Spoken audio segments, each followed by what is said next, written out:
Saudara Komisi Pemberantasan Korupsi menetapkan 11 orang sebagai tersangka kasus dugaan korupsi pengurusan sertifikasi K3 di Kemnaker termasuk Wamenaker Immanuel Ebenezer.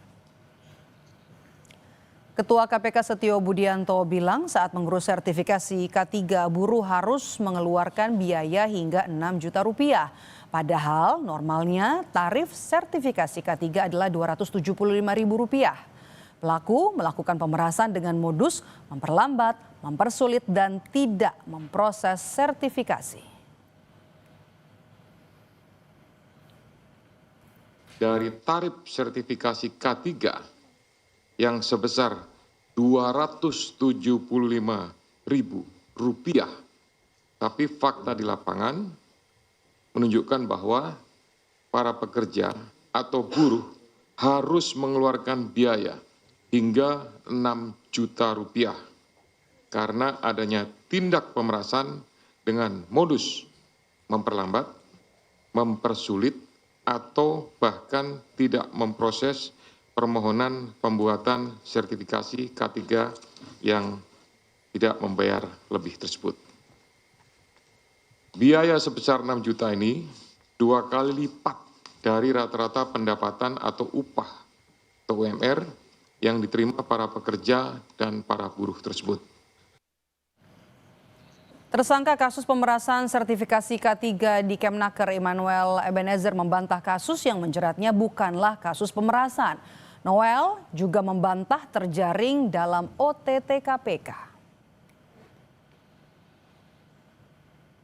Terhadap rakyat Indonesia dan kasih bahwa saya tidak di OTT.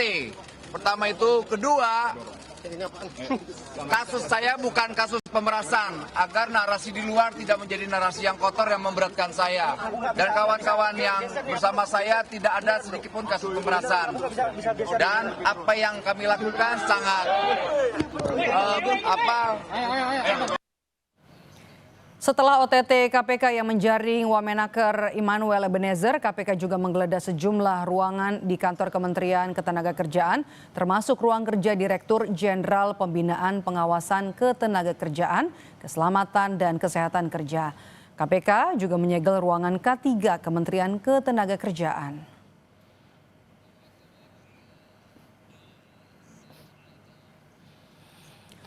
Presiden ke-7 Republik Indonesia Joko Widodo menanggapi OTT KPK yang menjaring Wamenaker Immanuel Ebenezer. Jokowi bilang sangat mengapresiasi kerja baik KPK dan meminta Noel mengikuti proses hukum. Jokowi juga mengajak semua pihak untuk menghormati proses hukum yang ada. Ya, saya sangat mengapresiasi kerja baik dari KPK dan kita semua harus menghormati proses hukum yang ada. Pak, ini kan nama Bapak dibawa disebutkan karena Pak Noel kan dulu relawan Bapak. Benar. Terus gimana Pak? Tanggapannya Pak? Ya, ikuti proses hukum yang ada. Ya. Kami akan kembali dengan informasi setelah lebih dari 1 kali 24 jam, Wamenaker Noel yang terjaring KPK ditetapkan sebagai tersangka. Setelah ini, siapa kira-kira sosok yang berpotensi menggantikan Noel? Informasinya sesaat lagi.